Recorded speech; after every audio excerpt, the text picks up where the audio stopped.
Yeah, hi Trudi. Welcome to Denmark and to Fantasy Festival. Thank you, Lee.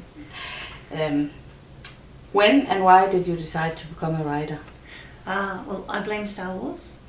About the time of the second movie, Empire Strikes Back, I was at a very impressionable age, and I saw that movie and just thought, I want to make movies. I want that to be my career. So I went to a teacher or a friend or an adult of some point of great wisdom who basically said to me, well, that's very nice, dear, but it's really hard to get into the movie industry. Why don't you write your ideas down? So I started writing ideas down, but I was drawing as much as I was writing. I think possibly in the beginning I was drawing more than I was writing. And I did that for several years. And then when I read Lord of the Rings at 14, I thought this is what I want to do. I didn't think I had the personality to be a movie maker. I think you have to be very extroverted, and I was very shy. And the idea of sitting in a room and making up worlds just appealed perfect for me. It just seemed like the right thing for me to do. Yes. How and where do you find your inspiration for your persons and your universes? I suppose you do not visit Rome, Paris or Brisbane. Well, I haven't visited Rome. I didn't visit Paris until 2005. And actually, I don't think I visited Brisbane until about 2007 or 8. So, no, I think it's very much other books. It's documentaries on TV, because I'm a very visual person, so that sort of thing inspires me a great deal. I like reading non-fiction books, particularly books so not so much about the history of a place or a ruler or a person, but histories of stuff. So I've read a book about the history of clay, which teaches you all sorts of things about the way ordinary people lived, as well as famous people. Yeah, and pretty much everything really. You hear stories, people tell you about experiences they've had, or they talk about an issue, and you think, oh, I wonder if in a book I could do X, and it all comes together. Do your main character live only in your books, or do they stay in the house with you too? They pretty much stay in the books. I think I'd go nuts if they were with me all the time. There's a certain point at which you want to close the door to the writing room and open the door to normal life. What is it about the fantasy genre that you like? I think it's like the potential in the impossible.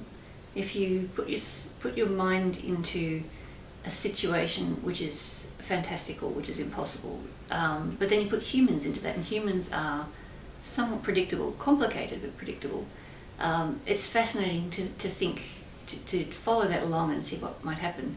My first trilogy, I had the idea that what if magic was something that was inside a person, a latent ability, and someone else, you had to rely on someone else to bring that out in you. So teachers would become very, very powerful. And so I moved that along, evolved it in a society in my mind, and thought, well, those teachers would become the highest class of the highest class. They would be extremely powerful. And then I sort of went from there. Of course, that brought Sonia, the main character of that story, out, because what better foil for that than someone from the slums, someone poor and uneducated who happens to manifest magic, uncontrollable magic. That completely upsets the system. So there comes the story. Yeah. Why the focus on thieves? I think, and I've only done thieves in one book, and I think for me it was, there are so many books that have a thieves guild where they're all nice to each other and they all obey rules, and I thought, no, they wouldn't, not unless they absolutely have to. So the thieves in the Black Magician trilogy series, they're forced to cooperate with each other because of the purge and the way the city structure is. But they betray each other if they could.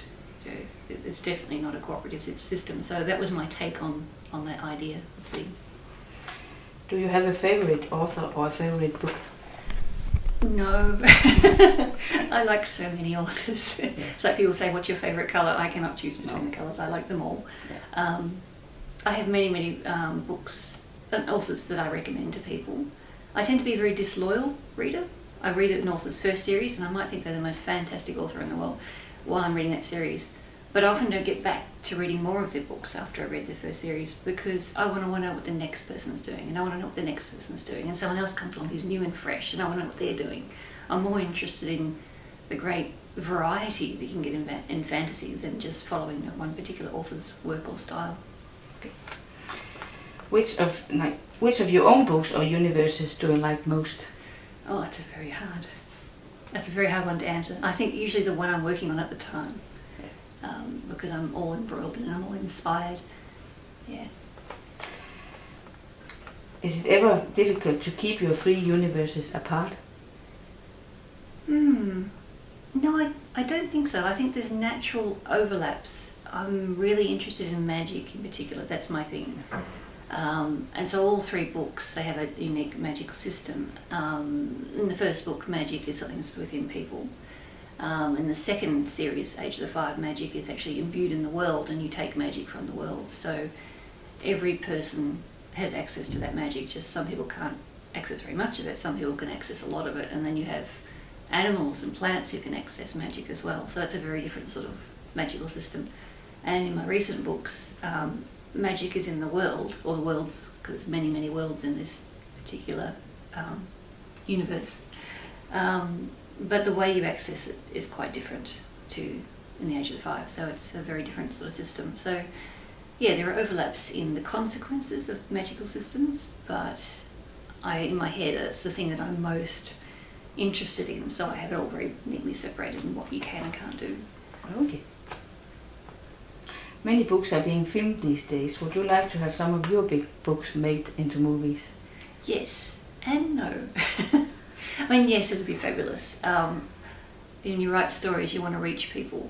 You know, you're an entertainer. You want to entertain and educate and inspire people. And for that to go on into another medium and to reach more people would be fabulous. And it'd be so interesting to see what artists of other skills do with your work. That would be really, really interesting. But on the other hand, you know that there's going to be some sacrifices to the story and to the characters. And I'm terrible with that. Even when it comes to the English abridged version of the Black Magician trilogy, which I think is going out of print now because there's no need to do abridged versions. Everything's electronic, so the books can be as long as you want and you don't have to worry about how many cassettes or CDs there are. With that abridged one, they said to me, do you want to read the script before we do it? And I thought, oh, no, actually, I would spend the entire manuscript going, put that back in, put that back in, put that back in. So I thought, no, no, just do what you have to do and I will la la la. Yeah.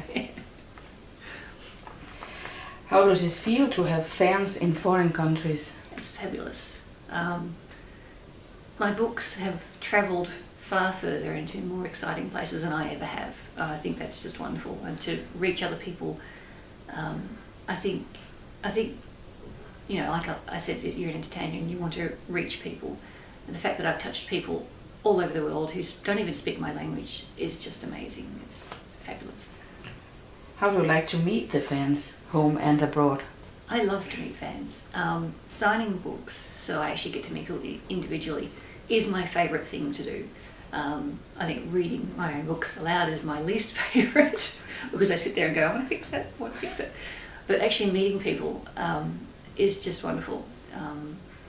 Yeah, it's just, if I get a quiet queue at a signing, I love to interrogate people and see what their favourite character is and what they want to see happen in the future. That interaction is wonderful.